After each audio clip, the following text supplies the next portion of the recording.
Pastor, Jesus está no santuário, está lá intercedendo por nós. Esse é um ato de misericórdia por nós. Mas, ao mesmo tempo, ele também faz avaliações lá no céu, nesse período. Como que ele avalia? Como que ele nos avalia? Então, toda avaliação, para ser justa, tem que ter um padrão. Não é? Aí nós encontramos aqui, bem próximo do capítulo 10, a introdução do capítulo 11 de Apocalipse. Ele fala que tem uma medida, que os filhos de Deus vão ser medidos. Então é muito justo se saber qual é o padrão. Né? Sabemos que 1 metro ele tem 100 centímetros e é 100 centímetros, não é? Para o brasileiro aqui nessa região que nós estamos. Então, qual é o padrão de Deus de avaliação?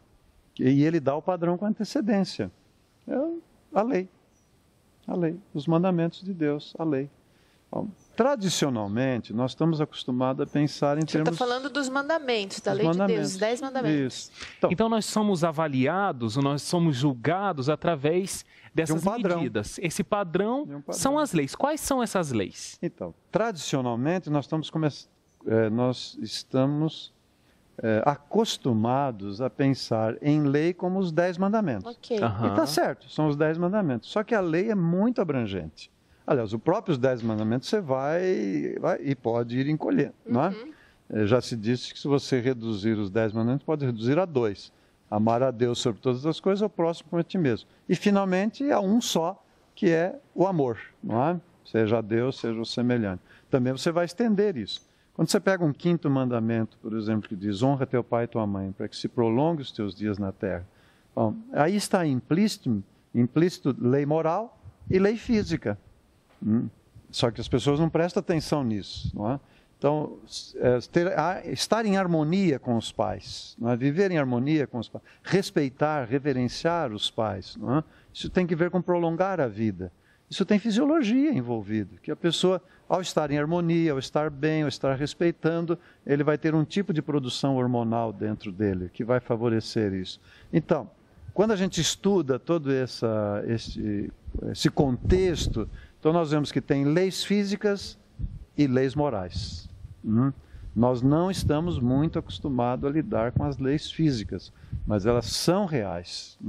Se nós estamos aqui hoje, e podemos estar aqui ou sentado, em pé, ou caminhando, isso se deve a leis físicas. E quebrou uma lei física, você tem uma consequência. Então, há uma íntima relação entre lei física e lei moral. Olha só, pastor, Ellen White afirma o seguinte: a transgressão da lei física é a transgressão da lei de Deus. Ela também diz assim, olha, tão verdadeiramente é pecado violar as leis do nosso ser, como é quebrar os 10 mandamentos. Num e outro caso, tem transgressão da lei de Deus. Então, por que uma declaração dessa? Mais uma vez, a tendência é pensar, lei moral é Deus que deu. Lei física é da natureza. Isso é meio evolucionismo. As duas leis, então, foram dadas por Deus. Foi Deus que criou, não foi? Tanto a moral quanto a física. Deus que estabeleceu o equilíbrio entre as estrelas, entre os planetas, tudo dessa esfera universal. Foi Ele que estabeleceu. Tudo é governado por leis. Por que um ser humano pode sair da Terra, pousar na Lua e voltar? Não é? Chegar lá um equipamento em torno da Lua, desce um pedaço dele, vai lá, assenta, o homem desce, volta, e aquele pedacinho volta para lá, encaixa no outro e volta para a Terra. Tudo isso é baseado e fundamentado em leis. Não é? Do jeito que o senhor está colocando, dá a impressão de que a lei física é tão importante quanto a lei moral. E eu sempre tive a impressão de que a lei moral era mais importante. Eu também durante muito tempo, pensei assim. Tanto que quando eu fui desenvolver a tese de mestrado, não é? E coloquei nesses termos que elas são, praticamente não foi aceita. dentro do universo do estudo da teologia. Não, lei moral está lá em cima, lei física está aqui embaixo. As leis são leis. Né? Sempre, se você transgride a lei moral, tem consequência. Se você transgride a lei física, tem consequência. Mas há perdão. Sim, há perdão para a transgressão das leis morais e há perdão para a transgressão das leis físicas. Mas existem consequências. Tem. Agora, o que existe é o perdão. Tanto para quem ignorantemente transgride as leis morais, e até nem tão ignorantemente, mas que tem um verdadeiro arrependimento, e para quem transgride as leis morais, as leis físicas. Então, aí vem uma revelação importante para quem está no movimento desses últimos tempos. Isso é uma revelação, é uma dádiva de Deus. Quando ele diz assim, olha, a transgressão da lei física é tão pecado quanto a transgressão da lei moral. Então, normalmente hoje está assim, bom, tá bem, eu transgredi uma lei física, tudo bem, então não vou transgredir mais. Então. Não, mas e o arrependimento? Precisa acontecer. Tem que ter, eu tenho que reconhecer. Por quê? Porque na transgressão da lei física, e a gente vai estudar isso com mais detalhes, não é? Vai haver um obscurecimento da mente, uma dificuldade em entender a vontade de Deus. E vai se perder muito dessa relação. E parece, né, pastor, que desde a segunda metade do século XIX, com a Revolução Industrial, a gente a cada instante está transgredindo a lei física. Porque Bom, lembra que há uma mente inteligente por trás. Exatamente, parece um plano satânico, realmente. Eu nem diria, a gente pode dizer organizando, mas vamos dizer desorganizando. É ao mesmo tempo que ele organiza, mas ele desorganiza para virar uma confusão. Para quê? Para destruir o ser humano. Olha para aqui. Destruir. Na verdade, nós vamos ver depois, isso aí é para enfraquecer e degradar o ser humano. Enfraquecer e degradar. Olha, você deve ter o texto aí. É um texto curtíssimo, diz assim, os que violam as leis de saúde ficarão mentalmente cegos e transgredirão a lei de Deus, as leis de Deus. Lembra um outro texto que você leu anteriormente? Muito claro, direto. Que diz assim, Pedro, né, fala, a bondade, a misericórdia, a graça, o perdão, a temperança, tal. E depois diz, quem não tem essas coisas é cego. Então, a pessoa vai tendo a sua mente bloqueada, não é? Obscurecida, ela não discerne as coisas sagradas, não desenvolve a natureza espiritual e fica mentalmente cego. Mentalmente cego para as coisas espirituais. É lógico que um mentalmente cego, ele faz as atividades do dia a dia, ele compra, vende, negocia, empreende, prospera, né, materialmente falando, mas para as coisas espirituais ele fica mentalmente cego. E como, pastor, que esse conceito se relaciona com o chamado que nós temos para ensinar as pessoas a adorar a Deus da maneira correta? Então essa é a missão. Que é o chamamento para o nosso tempo. É a missão. Então, nós temos um ponto focal na mensagem, um ponto central da mensagem, que é Cristo no santuário, e temos uma missão em torno disso, que é ensinar as pessoas a maneira correta de adorar a Deus. Então, quando nós vamos ministrar a palavra para um vizinho, para um amigo, para um familiar, para um interessado, o foco que eu devo ter é levá-lo a compreender a pessoa de Deus e desejar estar na companhia de Deus. Essa é a adoração. Não é? Puxa, mas esse Deus é tão bom, esse Deus é tão misericordioso, ele é tão maravilhoso, eu quero estar perto dele. Então, aí você está ensinando a maneira correta de adorar a Deus. Então, quando eu chego para essa pessoa e ensino os benefícios de usar um pão de trigo integral, os benefícios da luz solar, os benefícios de uma respiração adequada, que tudo nós vamos estudar lá na frente, não é? E a pessoa vai sentindo esses benefícios, mas então isso vem do Criador, foi Ele que fez assim, Ele que me fez. Ela vai ter desejo de estar mais próximo do Criador. Quando ela vê que as leis físicas fazem sentido... Para o benefício dela, para a proteção. Olha a citação que eu tenho aqui da revelação. Tornar clara a lei natural e instar para que seja obedecida, eis a mensagem que acompanha a obra do terceiro anjo, para preparar um povo para a vinda do Senhor. Então, veja como coloca, né? Então, nós falamos de verdade presente. Nesse tempo pós-1844, que é o fim do tempo do fim, que é o tempo do juízo investigativo, tem uma mensagem. A mensagem tem uma verdade presente. E ela é a terceira mensagem angélica, acompanhada da primeira e da segunda, não é? Bom, como isso envolve a adoração, envolve a mente, todo esse processo, não é? O que diz esse texto? cuide com a mensagem de saúde. Essa é uma mensagem que acompanha a terceira mensagem angélica. Por que ela vai acompanhar? Porque ela vai esclarecer sobre as leis naturais, quais são essas leis, os benefícios dessas leis, da prática dessas leis, e quando quebra essas leis, como que a mente é afetada, não é? E como isso é um instrumento de Satanás para desviar as pessoas. E lembra que já foi citado isso, e o mais forte poder de Satanás ele exerce sobre o homem através do apetite, não é? Quando se compreende essas leis, então, esse é o papel do movimento adventista, de falar sobre adoração, ensinar a maneira correta de adorar a Deus, mostrar e desvendar a misericórdia de Deus, a manifestação de Deus. Aliás, até tem uma expressão, acho que no livro de Salmos, que fala sobre a beleza da santidade. Não é? A apresentação da santidade divina, da beleza da santidade, no contexto da natureza amorosa. Então, esse é um ministério maravilhoso, que chamamos de ministério da bondade. Então, a igreja, a família, a pessoa que está envolvida nesse ministério, será grandemente reconhecida e valorizada por sua comunidade. Beneficiada e também vai beneficiar aos outros. Nós temos aprendido que o objetivo da pregação é preparar um povo para o encontro com o Senhor. Agora eu queria saber qual é a relação entre a mensagem de saúde e a pregação que nós temos para hoje. Da terceira mensagem angélica. Então, vamos chamar assim alguns pontos que nós já estabelecemos. Um ponto.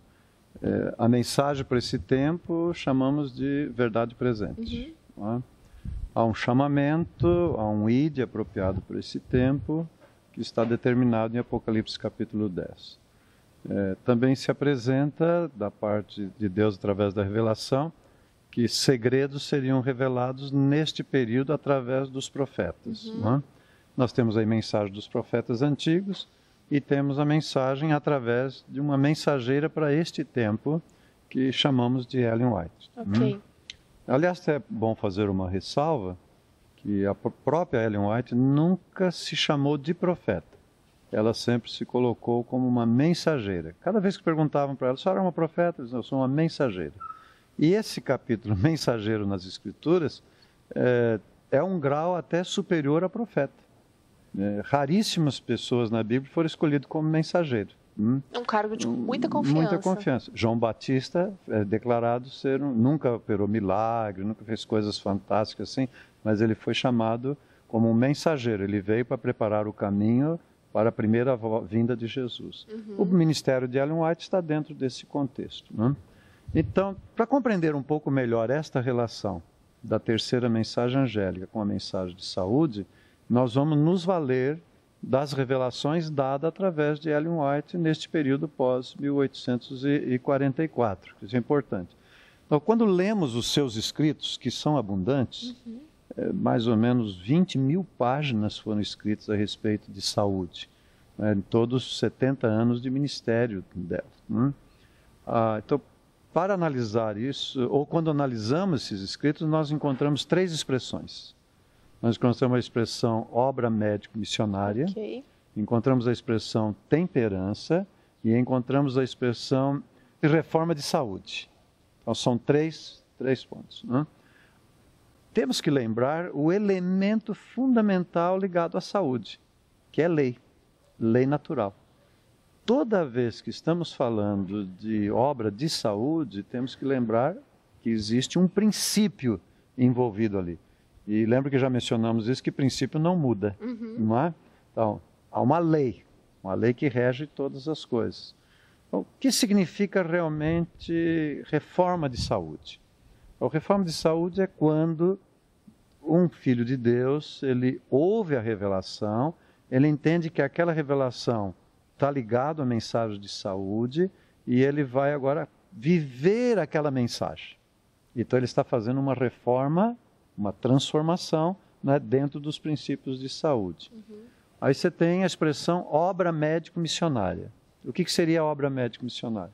Então, quando eu recebo esta revelação, entendo que aquele assunto é de importância para a vida física, para a vida espiritual, eu começo a aplicar na minha vida. E agora eu vou ministrar a favor de terceiras pessoas, baseado nesse princípio, então eu estou praticando uma obra. obra médico-missionária. Então, essa obra ela pode ser feita naturalmente por um profissional da área de saúde, um médico, que ele vai trabalhar talvez na extensão final do processo. Geralmente o médico trabalha, não é? O doente chega com acidentado, chega com um infarto, chega com uma coisa assim, e se ele é um médico cristão, ele vai tratar aquilo com carinho, com atenção, com zelo. Ele não vai ter a primeira intenção financeira, material, mas realmente de socorrer, não é? Mas também tem os médicos que vão trabalhar na parte educativa, né, preventiva, para que a pessoa não fique naquele estado, não chegue àquela condição. Mas a obra médico-missionária pode ser também alguém que ministra um curso como chá de fumar. Porque se a pessoa não fuma, não vier aprender a fumar ou largar de fumar, ela está recebendo benefícios extraordinários, fantásticos, não é? E esse trabalho de ensino é extremamente importante, né, pastor? Na verdade, se sabe hoje que para cada dólar investido no programa de ensino, economiza $17 lá na linha de frente do gasto. Olha, de 1 para 17. É uma coisa tremenda, não é? É verdade que no trato educativo não é heróico, não é? Não se salva. O heróico, às vezes, está lá num pronto-socorro, receber o paciente ali nas UTI, fazer aquelas... Esse é o heróico. Mas tem lugar para todos, tem lugar para tudo. Até o trabalho de uma senhora, de uma dona de casa, de uma jovem, de um moço, de fazer um pão de cereal integral, não é? E levar isso para um vizinho, atender uma comunidade, é uma obra médico-missionária. Eu lembro de uma história de uma jovem senhora, ela morava vizinho de um médico, de uma família, cujo chefe da família era médico, aqui em São Paulo. E ele, os fins de semana, feriado, ele se recolhia lá para a beira da praia para descansar e acabaram fazendo uma amizade. E esta senhora era adventista do sétimo dia. E um dia ela ficou pensando assim, falou, como é que eu faço para aproximar mais essa pessoa, para falar mais das coisas de Deus, coisas assim. Então ela fez um pão bem feito, de trigo integral, e levou. Aí passaram uns 2 dias, a senhora, esposa do médico, falou, você não tem mais daquele pão? E eu gostaria até de comprar, porque era família pobre, né? E essa vizinha começou a fornecer pão para o vizinho médico. Depois de algum tempo, a senhora contou. Falou, olha, meu esposo médico tinha um seríssimo problema de prisão de ventre, de intestino, aquela coisa toda. E desde que começou a usar o pão integral que você fez, melhorou, sarou, acabou o problema dele. Isso não é uma obra médica, não é? Isso é uma obra médica missionária feita por uma pessoa leiga. Então, tudo aquilo que é feito para ensinar, para ministrar com base nas leis naturais, é chamado de obra médico-missionária.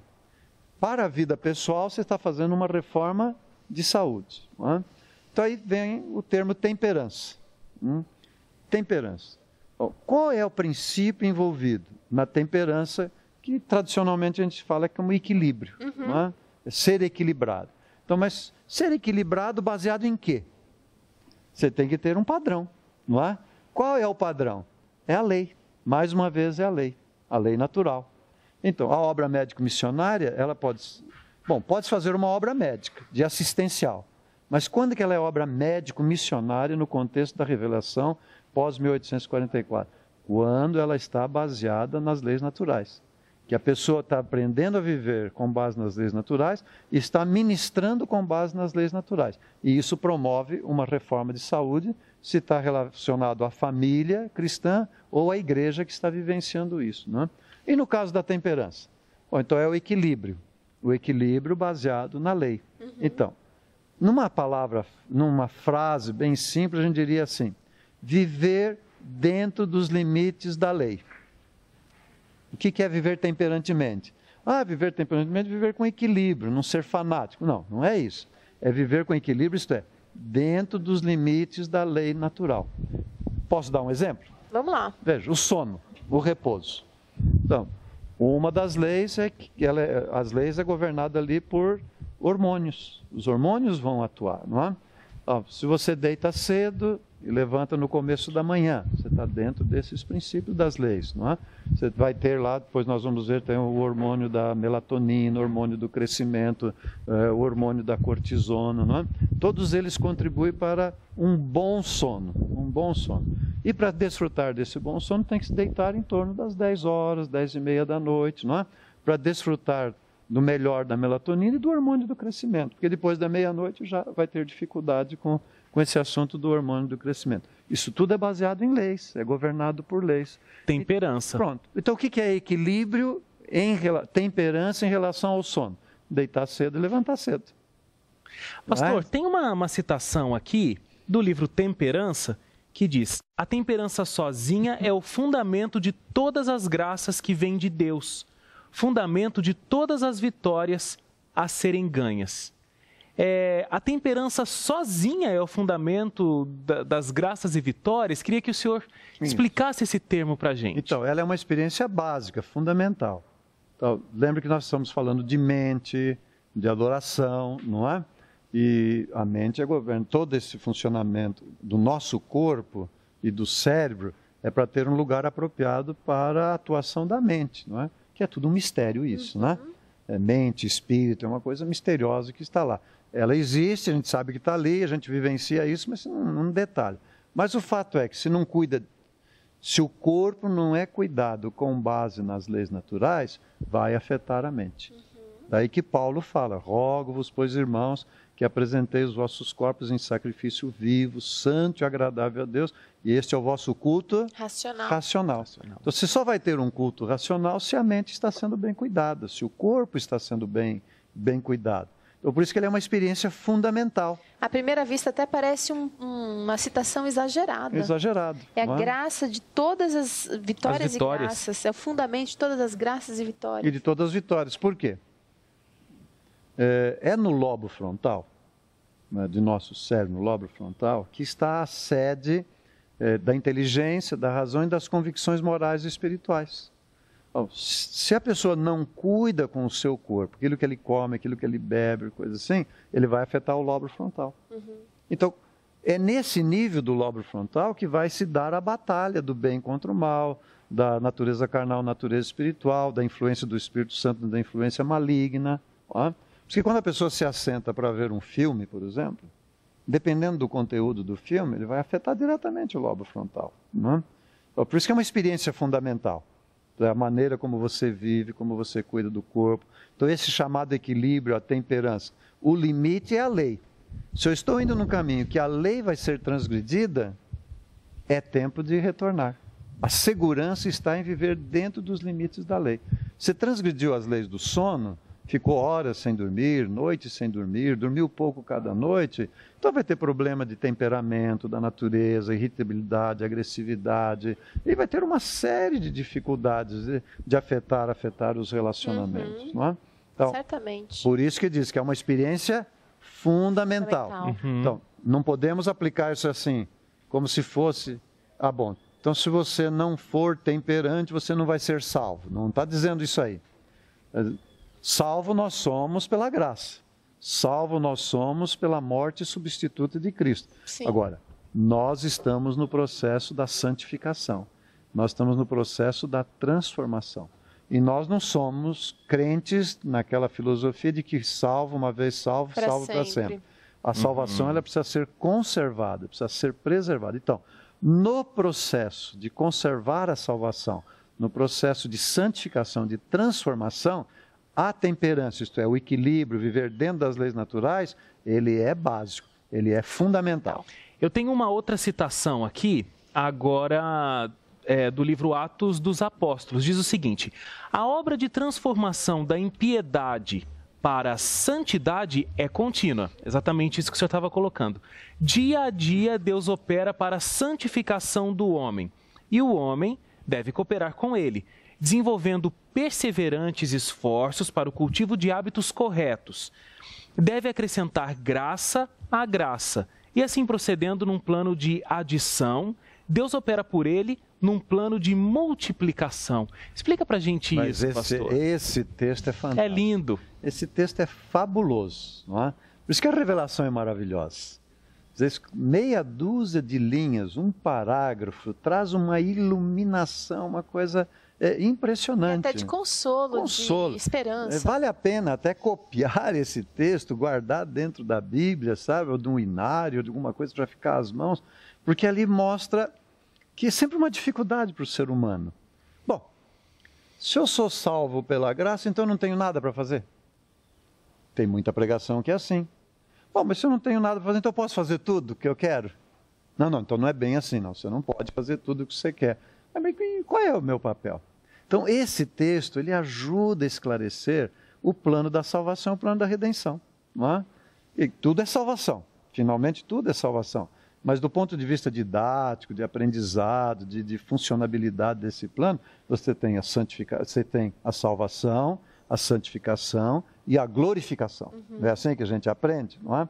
Então, salvos estamos.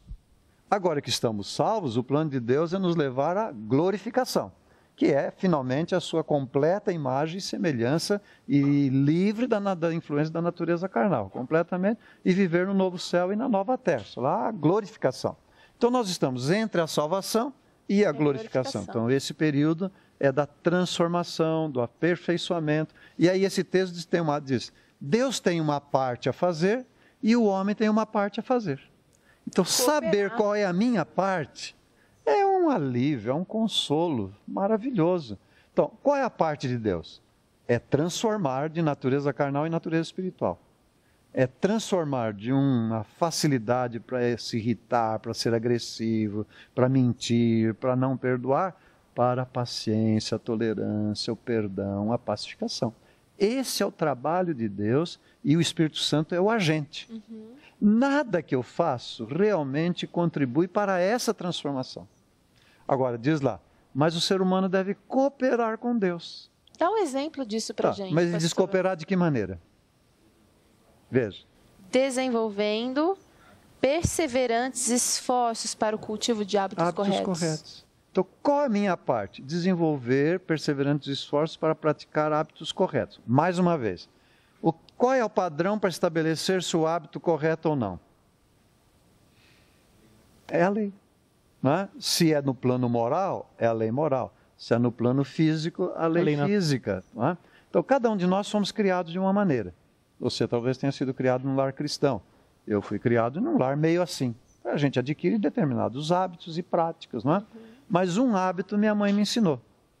De antes de deitar e antes de levantar, orar. Fazer a oração do Pai Nosso. Nós não frequentávamos igreja, nós não tínhamos Bíblia em casa, mas a mamãe dizia sempre, você precisa fazer o Pai Nosso. E ela vinha comigo, se ajoelhava e fazia a oração do Pai Nosso. Até que eu aprendi. E depois, de manhã cedo, levantava, ajoelhava, fazia a oração do Pai Nosso. Eu fui criado assim. Bom, você está aí dentro de um princípio moral do relacionamento com Deus. Isso contribui. Essa é a parte do ser humano, não é? Eu me coloco diante do ser humano em oração, em meditação, em comunhão. Agora eu vou ler a Bíblia, vou estudar a Bíblia, não é? E vou adquirir o hábito de diariamente ler uma porção da Bíblia, meditar sobre aquela porção da Bíblia, e eu vou aprendendo as lições. Isso é uma prática, eu formo um hábito. Essa é a minha parte. Eu passei 3, 4 dias sem ler a Bíblia. Espera aí. Já estou perdendo o meu hábito, não é? Então eu volto. Então qual que é a minha parte? Praticar hábitos corretos. Aí vem na lei natural. Hábitos corretos na lei natural. Por exemplo, atividade física. Dá um exemplo para mim, pastor, pontual sobre como a lei natural, como a transgressão da lei natural pode atrapalhar o meu processo de desenvolvimento da natureza amorosa. Por exemplo, nós vamos ver mais tarde quando discutirmos o assunto do açúcar. Uma das revelações fala que o uso regular do açúcar, na forma concentrada, ela obscurece o cérebro e produz mau humor. Não é? Se obscurece o cérebro, você vai ter dificuldade de discernir as coisas espirituais. Se produz mau humor, vai produzir conflito. Mau humor não é característica da natureza carnal? Não é? A natureza espiritual é o quê? É justamente o contrário, é paciência, tolerância. Uma pessoa de mau humor não tem paciência, não tem tolerância. Bom, então, há uma lei baseada no uso do adoçante, do açúcar. Não é? Que uma lei principal disso é não usar produto concentrado. Vale para qualquer coisa, vale para gordura, vale para outras coisas, mas principalmente no açúcar. Evite o uso concentrado de açúcar. Mesmo açúcar de fruta, que fosse frutose.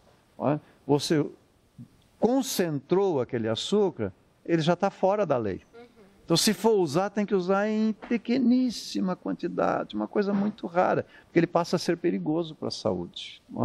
Ele vai afetar. Então, lei. Então, a lei é um fundamento. Então, o meu papel é buscar estudar a revelação e até a ciência, que é baseado na lei, não é? Estudo, olha, mas isso aqui eu não estou harmonizado com isso. Então, agora eu vou tentar me harmonizar. Sozinho eu não consigo, eu preciso do Espírito. O Espírito vem em meu socorro, ele é o meu consolador, é o meu ajudador, não é? É o meu suporte. Então ele vai me ajudar a atravessar aquele passagem, a superar aquela dificuldade, a vencer, a formar aquele hábito. Então, lembra que diz o texto? Desenvolver perseverantes esforços na prática de hábitos corretos. E aí nós temos, por exemplo, o hábito de beber água. Tem pessoas que não bebem água e precisa tomar pelo menos 6 a 8 copos de água. Então, você tem que fazer um esforço, algumas pessoas têm que fazer um esforço para tomar esses 6 a 8 copos de água por dia. Pastor, o senhor está falando aqui sobre essa relação dos hábitos saudáveis e de como isso cria uma ponte para um relacionamento estável com Deus. Eu estou aqui pensando quantas pessoas tentam estabelecer uma relação com Deus, tentam todos os dias estarem de acordo com a lei moral, e não conseguem, aí ficam frustradas, ficam extremamente chateadas e muitas vezes até abandonam a fé, porque se acham não dignas desse contato com Deus, quando na verdade elas não estão conseguindo cumprir a lei moral, elas não estão conseguindo ter essa transformação do caráter carnal para o caráter de amor por conta da lei física, por conta da lei natural. Em grande medida. Maus hábitos. Maus hábitos. E veja quando termina esse texto que foi lido, né? Diz assim, que nós somamos hábitos corretos e Deus multiplica. Então, alguns de nós cristãos estamos nos esforçando para sermos santos, para alcançar a santidade. Não, a santidade é a obra divina. Foi isso que Deus pediu, né? Ele opera isso, ele multiplica, mas ele multiplica em cima daquilo que nós somamos. O que ele está pedindo para nós é somar hábitos corretos. E aí vem aquele ponto que nós já estudamos, de fé e prática, se lembra? Então vem uma revelação, eu aceito aquela revelação e vou colocar em prática. Então, Deus não vai esperar que a gente seja 100% praticante daquela revelação que Ele deu, não é? Para que Ele comece a operar a santificação. A operação divina é imediata, mas é dia a dia, não diz isso a informação? Diz. Dia a dia Deus opera para a santificação. E de que maneira Ele faz? Ele faz com efeito multiplicador. Olha que coisa maravilhosa. Então, a salvação e a santificação é coisa certa, é coisa garantida, porque a salvação é de graça e já foi feita por Cristo Jesus a sua morte substituta. E a santificação é operada pelo Espírito de Deus no processo da multiplicação. O que sobra para mim? Somar hábitos corretos. E Deus ainda me dá tempo. Você precisa 2 anos? Precisa 6 meses? Precisa 3 anos? Precisa 10 anos? Vai lá, filho. Vai levando, vai trabalhando. Não abandone esse caminho. Olha só. Quanto antes você chegar, maiores são os benefícios. E esse texto aqui, que maravilhoso. Se reconhecêssemos que os hábitos que formamos nesta vida afetarão nossos interesses eternos, que nosso destino eterno depende de hábitos estritamente temperantes, esforçar-se-nos-íamos no sentido de praticar rigorosa temperança no comer e no beber. Esse outro texto diz assim, olha, o regime tem muito a ver com a disposição de entrar em tentação e cometer pecado. Está. Muitas vezes a gente considera de maneira leviana o ato de comer, beber e todas as demais leis naturais. Mas um ato fisiológico pode ser de qualquer maneira, não é? Come de qualquer maneira. Você sabe que hoje há mais ciência na nutrição de animal do que de gente. Eu tenho mais duas citações aqui. Ninguém considere com indiferença a saúde do corpo e se lisonjeie de que a intemperança não seja pecado e não lhe afeta a espiritualidade. Existe íntima correspondência entre a natureza física e moral. A norma da virtude é elevada ou degradada pelos hábitos físicos. E a outra citação, é impossível aos que dão rédea solta ao apetite alcançar a perfeição cristã. Veja. É um tanto duro. Mais uma vez vem aí o assunto da perfeição, né? Então, se eu estou sintonizado com o assunto de perfeição, ausência de atos errôneos, esta citação é intragável.